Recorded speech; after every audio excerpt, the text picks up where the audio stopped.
Honest community, before we dive into this episode, we've got a quick free favour to ask. If you enjoy the Honest Property podcast, please hit like, follow and subscribe wherever you're listening from. It helps us grow, reach more people and bring on guests that you want to hear from. Thanks for being a part of this. We appreciate you more than you know. Hiya and welcome to the Honest Property podcast. We're your hosts, Becky and Ruth. And today we have Sarah Watt on our podcast today. We've been following her for a while actually on Instagram. I think probably a big reason is because she's also Asian. I mean, I'm not going to lie. We are a rare breed. There's not that many of us that we see anyway online. So I think because of that, we were like, we probably hold several values that probably are similar. Like when it comes to family values and work ethic, that's quite strong in the Asian community. As well as somebody who has traveled from Australia to the UK, and we know that you love travel and are just interested to know, as a property investor and entrepreneur, how do you manage your business even when you're on the road? I swear you did I think I saw a post where it was like some big financial thing happened whilst you were in the air. Yeah, that was recently actually. We'll get into that. Yeah, thank you so much for being on the pod, Sarah. Shall we start from the beginning? How did you get into property in the first place? Yeah, thank you, Rebecca and Ruth, for having me on the podcast. Love a podcast. So I started 14 years ago now, when I was 23. God, that shows my age. And I was a graduate accountant and met a guy who's now my husband, thankfully. He gave me a book called Rich Dad, Poor Dad. And I think that's what made me... I was reading that on the train on the way to work, as you do, big, long commute in Sydney. And I thought, oh, my God, I should just throw out all my accounting textbooks right now. I was studying for my CPA at the time. I thought, oh, my God, all this stuff is like rubbish. Like, why am I doing that? And so it really made me rethink about wealth. And that was obviously the book that got me started onto my self-development and finance and investing journey.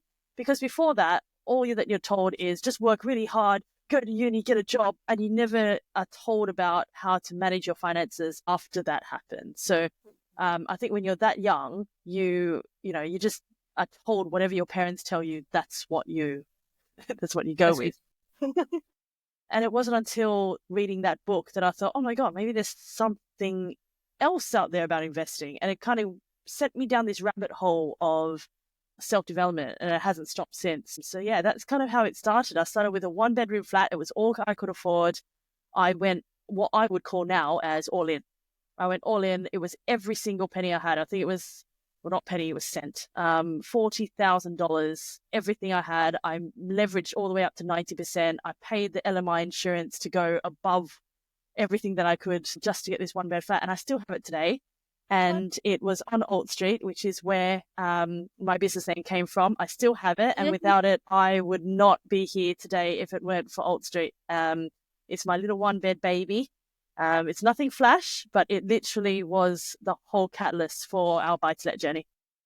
Oh, wow. And I love that because I think that sometimes, especially on social media, you see a lot of people starting with the highest return strategies as go for commercial, but actually it's a lot safer to start with something that's a little bit smaller. It's less of a high risk into the property world.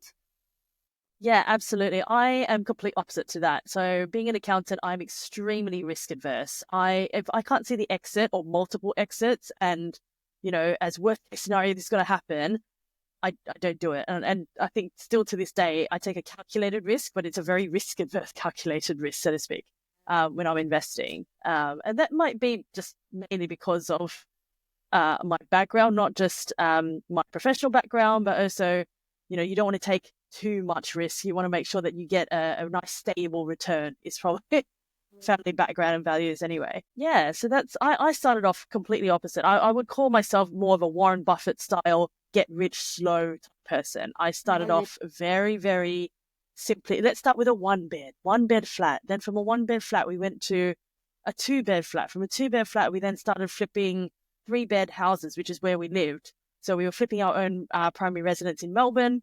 At the time, we're still investing back in Sydney, which is our hometown. So we were taking calculated risks a little bit more each time.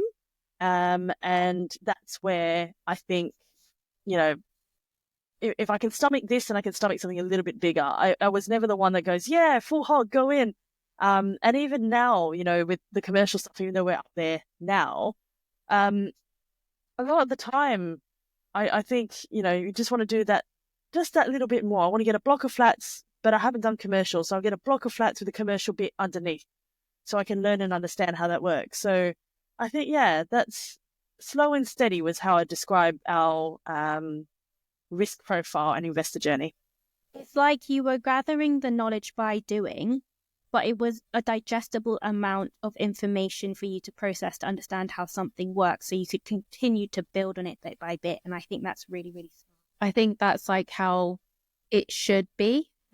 Really. I mean, obviously, like, I mean, we did start off with HMOs, but we threw ourselves in two at a time and just threw ourselves in. But I think what you did is actually the smarter way of starting, because we were in, you know, it was overwhelming because we started when we were 2021, and that was I think looking back now, you can't regret anything because we've learned a lot of lessons. But I think if I was to start again, I would probably have gone the start with the flat, then move up to the bigger, slowly, because that, like you said, the Warren Buffett, the way that he invests is just a lot safer way where you don't feel so much overwhelmed and putting all your eggs into one basket. Yeah, I think one of his famous quotes was, nobody wants to get rich slow. You know, it's very hard sometimes to see the result out of that. But it's actually the lessons you learn along the way. So it's not just the financial result that you're after.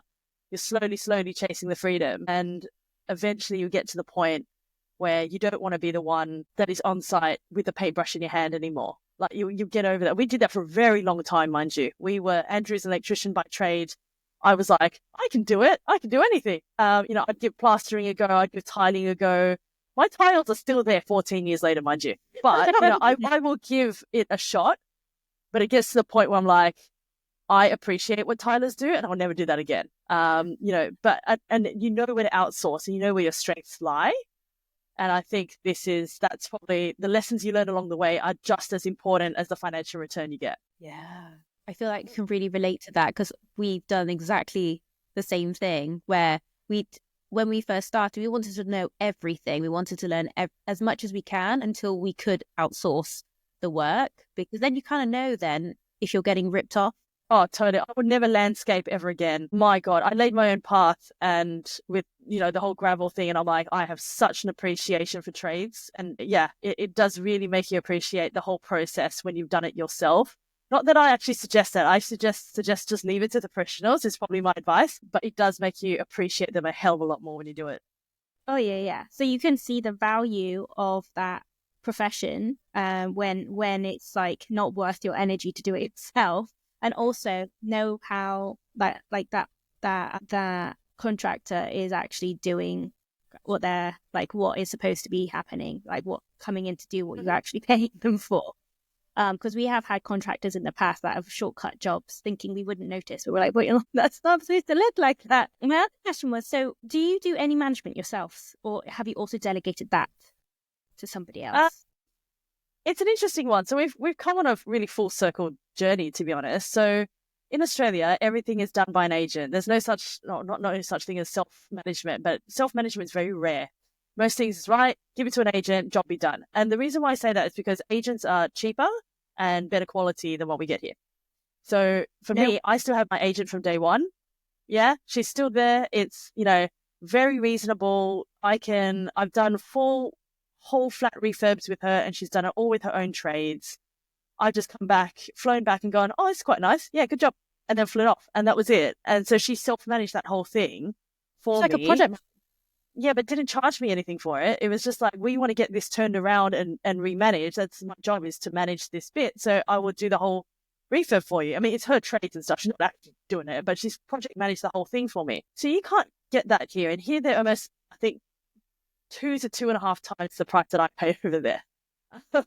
4% versus 10 to 14% here. So it's it's just really different. So we started when we started here, we knew no better. So we started off locally to us. We gave it to a high street agent. We thought they were so expensive. We tried an online agent who were awful. And then I was just self-managing the online agent. In 2019, I went on mat leave and I did an NRLA course. So the, landlord private body. And I'm like, this can't be that bad. There's actually quite a lot of people that self-manage. And at first I was like, why the hell would you want to self-manage? And why the hell would you want your tenant to know who you are? Like, you'd always want that arm's length. I don't want you, I think previous to that, that was my mindset. Now, because I was self-managing that online agent, I was like, I can do a better job myself. And so that's what I started to do. Took on a VA with the help of a mentor that said, you can't do it by yourself. You're going to need to get some help. I started off getting some administration help, and that's what helped us transition from online to full self-manage. And then from there, I was like, right, now we're starting to grow and escalate. I was like, I really can't manage 29 by myself. I need to get some people in. So I knew our clean team at the time, and I was like, very, very slowly started drop feeding. Oh, can you test the fire alarm, like really basic stuff. And if they can do that, then they can collect some keys. And if they can collect some keys, and maybe they can just do a viewing. And if they can do a viewing, maybe they can do an inventory. And that's how we kind of started really, really slowly over time. And I taught her how to do that. And now she does all of it for me and works for me as my lettings manager. So it was a progress over a long period of time. A lot of training for myself and for my team. And now it's getting to the point where I don't really go to the properties anymore. I can see things, I can control things, but I don't necessarily have to talk to the tenants unless I want to. I don't need to go there unless I'm there for something else. I leave it to the team and get them to do the job. That's amazing. So you pieced together your own lettings team basically through online, like a VA, somebody who's on the ground, an admin person, because all these tasks do take up a lot of energy and time. That's amazing. I love that you've pieced that together. We're actually going through that ourselves. Yeah, so I'm like, thank learning. Yes. Hey, the podcasts are great. That's all the questions. Yeah, go for it. Because we used to use management as well, but we're in the process of self-managing, and we're trying to go, how can we do this so efficiently? And everything that you've said has been everything that we are looking into to be able to take over managing again. I think, well, how long have you had these systems in place? So I did the course in 2019, and I kind of fumbled my way around, like late 2019. Fumbled my way around it during COVID. So I was like, kind of still managing the managing agent, but there were some things that I was taking on board myself. So first thing I would take off them is their maintenance, because they were shocking. Because they didn't know the properties as well. So as well as I did. So I was like, right, let me get my guys to do this. And then if they can do this, they can do something else. And so that's kind of how it built up. And they got to the point where I'm like, I'm going to suck you because you're just hopeless now. They weren't doing things as efficiently as I would like. I'm a bit of a control freak by nature. And so I was like, right, well, what about this? And what about that? Why am I following you up on this? But hold on, I'm paying you for this privilege that you should be doing. So that's kind of where it really triggered. And after I did, my mentor said to me, look, I was pregnant with my second one then. I'm like, you're not going to have any time whatsoever in between feeds and juggling a toddler and a newborn and all these new tenancies coming on. I'm like, yeah, you're probably right. You can see 6 months into my future. And that's where we started with a VA. And that's what I heard of VAs, but I was like, I don't have any. My biggest setback was I don't have enough work for them to hire someone full time at like minimum wage. Because that's what I thought. And then when she goes, you do realize they start at like £3 an hour. And I was like, what now? Yeah. And by the way, they don't have to be full time. They can be just as minimum 2 hours a week. And I was like, what? Like, where is this resource? And I got a sourcing agent at the time that was recommended to me, who was a lot cheaper back then, to source me my first VA. And she's been with me ever since. And she's been the most reliable person. And where I thought, I've got to do everything myself. This is something that held me back for the last 3 years. I've got to do it myself. And as soon as you start delegating and letting go, actually going, you know what, she can actually do ASTs better than I can and things quicker than I can, that's when you know you've got a really good team, that you've trained them enough to sufficiently know, okay, we've done this so many times now, we did 3 check-ins yesterday. It was all done. I could see it all come up on referencing, all done. And I don't have to do any of that. That's when you know you've got a system and a process and a team that works. Amazing. Wow. How did you train your VAs to be that good? Did you have manuals that you made, or did you get them to take the NRLA little courses? No, this was a lot of trial and error. Of trial and error. It started off baby. So let's just do my inbox and clear that up. And if you can clear my inbox, you can step on to the next one. And we were fumbling a lot. Yeah, there's some things that I know I can't do. I can't touch Canva to save my life, right? I'm an Excel person. I'm a spreadsheet person. Anything to do with design, which a lot of some of our, fancy ads and all that kind of stuff, I didn't design them. I got someone else to design them because that's not my forte. But creating those systems and a lot of trial and error with different systems at work. A lot of people recommended Asana. I didn't get along with that. I tried ClickUp. I loved it. I tried, other systems. It didn't really work for us, or they were too expensive and we didn't really need them. A lot of trial and error in the beginning to figure out what systems worked well for us. And it's like, okay, this isn't working. Let's change this. Let's fix this. And it's about that recognition of knowing, okay, this has legs versus, this isn't really kind of what I expected. To being able to pivot, I think, is probably most important. That's so affirming, because from our personal journey, we tried Asana, didn't get on with it. I didn't like it. Now we use Slack, and we're like Slack. But I know it can look a bit messy, but it's way better than the paper and notepad that I used to just scribble on. Or I still got a notepad in front of me sometimes. I still have one by whatever my works, as well. Then. Yeah, totally. Whatever works, it works. So yeah, but if you're working with a remote team, it is. I think that's really validating to at the time we were testing and trying lots of different systems. We all know we need to systemize, especially as a woman, especially in 2025, and as a mother, and you're about to have a baby, you need to know that you've got those systems in place, and it can kind of feel a bit like a knockback when you try a system like Asana, for example, that you think you're supposed to get on with because I just hear about it so much and it doesn't work. It makes, at the time that it didn't work, it made me feel like, we can never systemize anything. If we can't even get on with the one that everybody loves, how are we gonna do this? But I think, it's validating to hear from you that you just got to try lots of different things. I haven't even heard of ClickUp, but there's not going to be something that suits you. There's so many options out there, and they all do the same thing as well. Just the interface is a bit different. That's all. You just have to find something that works for you. Coho works for some, and some others don't like it, and vice versa about every other system that's out there. So, do you use Coho? So I'm with Coho. Mainly because at the time I was kind of an early adopter, and I have been for the past probably about 3-4 years now. Not the very first adopter, but the second wave of adopters of Coho. And so it's a great repository for us. We don't use all the features that we probably should, but it holds all the information that we need. It sends us all the reminders that we need. That's what we needed it to do. And so for us, it's really easy with a really easy interface as well. That's what we wanted, something based. Everything needs to be off my phone. If it's not off my phone when I go traveling and I can't see it, I start getting a bit twitchy. So for me, I don't want everything to be on a laptop, on a drive. I can access it through my phone if I need to. And then if I need to do deep work, I'll fire at the laptop. But when I'm overseas, unless I'm a big, doing month end and receiving money, that's my main job. Everything else in terms of operational stuff is now outsourced. So unless I'm receiving rent and just making sure that that's in, everything's done off my phone if possible. Yeah, I think that's really smart, especially if you are wanting to live a lifestyle where you are able to move around and you're not just going to the same office every single day. Then you need to make sure that a lot of the apps that you're using, the software that you're using, is phone friendly. Oh, absolutely.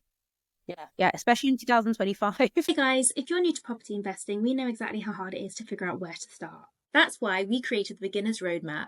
It's your guide to mastering the fundamentals so that you can move forward with clarity and confidence. Plus, you'll gain access to our free community for ongoing support. Just hit the link in the show notes. Now, let's jump back into this episode. It should be. It should be. Exactly. So with your systems, you have managed to make, because it sounds like you've got a very diverse selection of types of properties in your portfolio. Very, very well diverse now. what different assets do you have in your portfolio now? We know you've got your HMOs. Yeah. And your flats. So that's the majority of the mainstay of our portfolio. We got 4 of those, 22 rooms. We didn't need more than that, to be fair. I don't think you need much to be financially free, if I'm honest with you.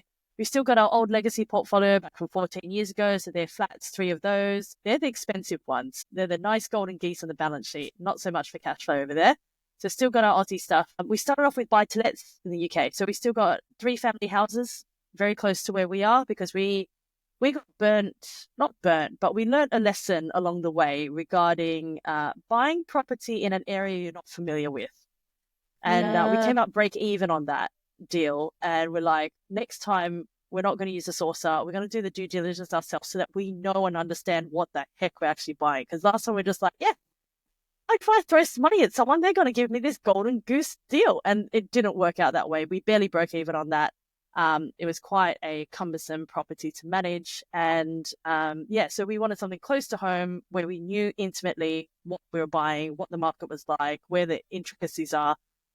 So we still got a few of those. And then last year, 2023, 2024, we bought our first block of flats with our commercial at the bottom. So that's our first baby step into commercial, was a mixed use building. So I didn't want to do full commercial and be like, oh, I don't know what I'm doing, because we learned a lot along the way. We bought a mixed use knowing that it's a nice baby step into commercial, which is a lot more hands off, but equally the fat is in the residential flats above. So there wasn't much that we needed to do to that. We know how to turn those around with a blindfold on, because we've done it so many times. It was with the guys went in there like, it's cookie cutter, you know what to do, you know what colors I like, it's all going to be all white, la la la la. And so that's where the biggest value add was. I was in the residential where we knew, but equally we could learn about the commercial side. We're taking on a commercial lease. What does it mean? Is it easy? Is it not? And we were learning along the way, still learning. And so that's where, you can't, or for me, it reduced the risk in terms of, I could get a whole commercial building, and if that tenant left, I'd be like, oh my God, no rent. Would freak out a little bit for me anyway. So it was a nice baby step into where we wanted to go. I love that. And it's all under this one management setup system that you've made, despite the diversity of your assets. That'll be interesting when it comes to the commercial part, actually, because those are kind of different. Well, it's not that different. It's just a lease, isn't it, really? Slightly different rules, less intensive. So it should be easier. Yeah, kind of. It's just learning along the way. We took on the existing lease. So we learned a lot about transferring and all that kind of stuff. But it was really smooth, because it's a very basic transfer. So there was a lot of risk that was taken out of that. It was a 10-year lease, but it was 5 years in. So it was ready for their rent increase. So we got the benefit of that rent increase. But equally, we know that they're tied in for another 5 years. So it worked really well for us. And with the block of flats on top, was it all under a leasehold or was it a freehold block of flats? It was just the whole freehold in one. So it makes it easy that we got the whole block. I'm not a massive fan of leasehold. After our flats in Oz, we pay an extortionate strata management fee and ground rent and things, service charge. And I just got so sick of paying all of that. I'm like, forever and now on, it's freehold only for me. I need control of the whole building. And because we had freehold of all 3 flats, it was very easy for us to go in there and refurbish them quite easily. And very easy to find tenants, to be fair. I love, because I can see the evolution of your investments. That you remind us of where we're going, because we were like, leaseholds are so annoying. Gone through a similar path. Yeah. But I love what you said, just going back to, it's not necessarily about having like hundreds of properties. It's whichever ones actually make the most sense. It's quality over quantity, and if the numbers work. What's the future looking like for you are you wanting to go more and more into commercial? Like how do you see your property portfolio growing? Are you quite content where it is, or do you want to keep excited by adding more? That's a really good question. I think I kind of I wouldn't say hit the peak. I've still got a lot to go. There's a lot to go. I'm only 37. But I think for me, financially, it's given us what we need and then some. I've kind of hit that financial goal, so to speak, what we originally set out to do 5 years ago. So that's quite nice. But we know that given the age we are, we still have the energy and enthusiasm to invigorate more stuff there. I think at the moment, I haven't been put off property. Property is still the mainstay of where we are, but I'm a lot more open to other investments. So stock shares, SEIS, EIS, more commercial property, other things apart from just property. And although we're quite well diversified within property itself, I'd like to kind of expand beyond that. So I'm quite open to property, businesses, other investing opportunities if they make sense, and if it's right for us. I will not rule out property altogether. I put in 2 cash offers this week, for example, on both resi and commercial. It's just whatever makes sense at the time. If I can see the value add, that's where I'm going to go, no matter what it is. And that's no matter what investing vehicle that is. It could be a business that I could add value to. It could be a property I could add value to. It could be, a set and forget kind of thing. I kind of like that too. And so diversifying and getting a bigger basket of things to collect in terms of investments, it goes beyond just property, and it goes into my investing era, so to speak. I'm not, just this property investor anymore. I think I really have to put that investor name as a forefront going forward. I love that. You've reached like angel investor status, because you've that's like the dream, just to set it, forget it. You can let's put something towards an idea or a concept, and I can be a part of that by helping it grow, by putting my money in that place. And then I will benefit and not be stressed about it because all my other assets are funding my life. But also, it sounds like you're also, with everything that you've said, I can still hear the calculated risk within that. And I'm just in such awe of you, because there is so much pressure on social media, online, and I think is fed to the younger generation to take these extremely to go home. Yeah, these extremely risky investments. But what you're doing needs to be preached about more. Investing is supposed to be a little bit boring sometimes. Absolutely. Slow is not even that slow. Look, 5 years. Okay, it's half a decade, but 5 years? That's not that long to wait. No, and that's amazing. We were in property for a good 8 years doing DIY, lots of, weekend warrior type stuff for a long, long time. I think between 2011 all the way up to when we bought our first, 2018, my first mat leave project, I was still hands-on. Even our HMOs, I would say that we were quite hands-on. It wasn't until 2019. So that was a really long, slow burn. And it wasn't until 2019 that I had, when I had children, that just changed the game altogether. And I was like, I can't be asked with corporate. I can't, I'm just doing anything to not go back to the office, basically, and work my really long month-end hours and stuff. And so that was a real fire to get that really quickly working, because the Australian market doesn't really work on cash flow, it works on capital growth. Here it's the complete opposite way around. And when I started in 2019, I didn't even know what a HMO was until my work colleagues started going, oh, I live with a housemate. I was like, why the hell would you want to do that? Because culturally, it's just not the done thing. What do you mean you live with people you don't know? Ugh. And so I had a lot of re-educating to do around the risks of around HMOs, because HMOs in Australia, they're usually halfway houses for prisoners coming out of prison, and it's like a rehabilitation type social housing HMO style is what you normally think of that. And we used to live next to one, so we know kind of the risky dangers, and that's what you think about HMOs. And so it took me a long time to go, actually, there's this thing called professional HMOs. There's not social housing HMOs or criminals coming out of prison and things like that. And it took a lot to change my mindset around HMOs, co-livings, professionals. Interesting. I've had the real difference between Australian HMOs and British HMOs.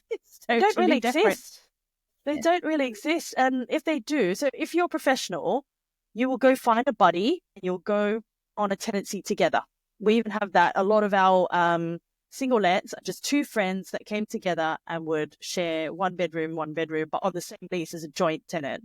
There wasn't, if you leave, then that room is available. And that's not common. here. Here it's extremely common. Whereas I'm like, oh my God, you live with people you don't know. It's creepy.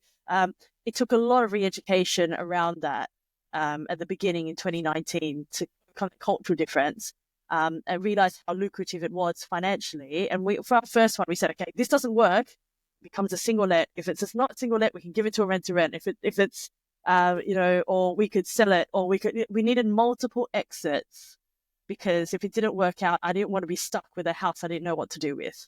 And I think that's a really good one. Yeah. Yeah.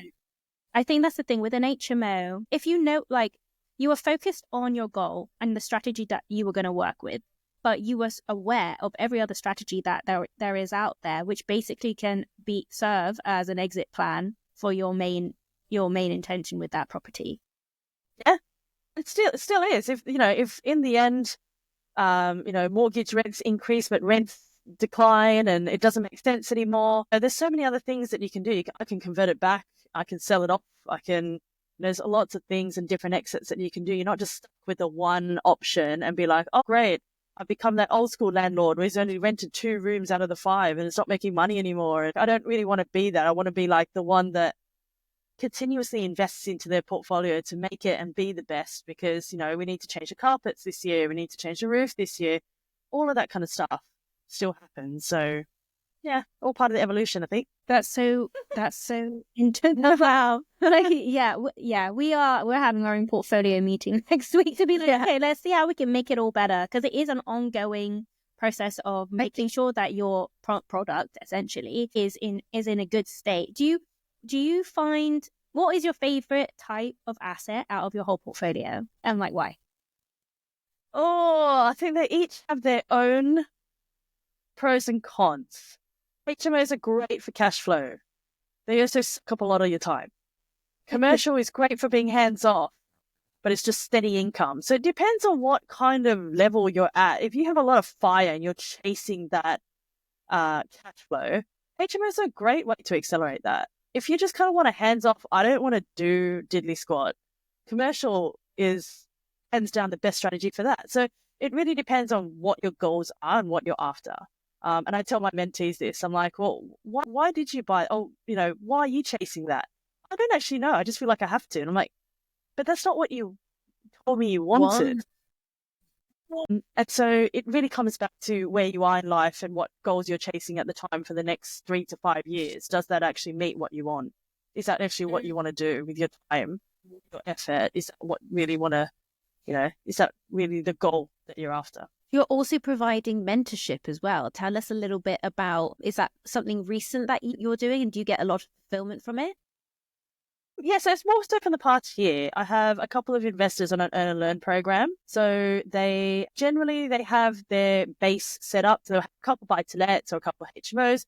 They're looking to systemize or get to that next level. It's that next jump that, when you're just like, I've just done it because I've kind of fluked my way through it, but I haven't really built any kind of systems or scalability in that to take it from here to here, which is where I was 5 years ago. And I was like, in the headlights. Oh my God, I need some help. Like, how do I look at things? Because someone will look at things from a different perspective to you. And that's what I kind of needed. And so I do that on an Earn and Learn basis. So they invest with me, I give them a return, and then we also coach once a month and we take them through what they need, sometimes more, sometimes less. And I think in February, I've got both of them coming out to one of my sites to see how I systemize my HMOs and all that kind of stuff.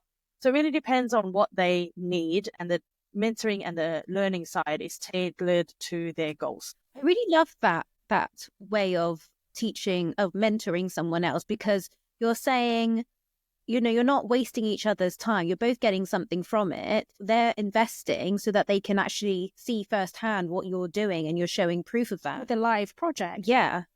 Because I think sometimes it can be easy to want a lot of free information, but that is your time that you're putting in to help someone else, and you can give them the value that they really want. Yeah, it's all tailored to what they want. So a lot of the time they think they want something, and I'm like, actually, you're better off implementing this and getting a VA to do that instead of outsourcing it the way you think it did, not just financially, but if you're saying that you don't want to be in the country for 6 months of the year, you're going to need a team around you, or at least something. Even if you have an agent, you still need someone to, go and do this kind of work or whatever it is. So we work on that and we workshop through, okay, we tried this, it didn't work.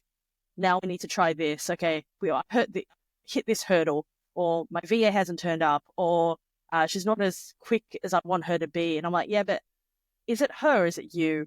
You know, and we go through that because I've gone through all of those things that those issues that they describe. So it's helpful to know this is how I've dealt with it. This is really common. You're not alone.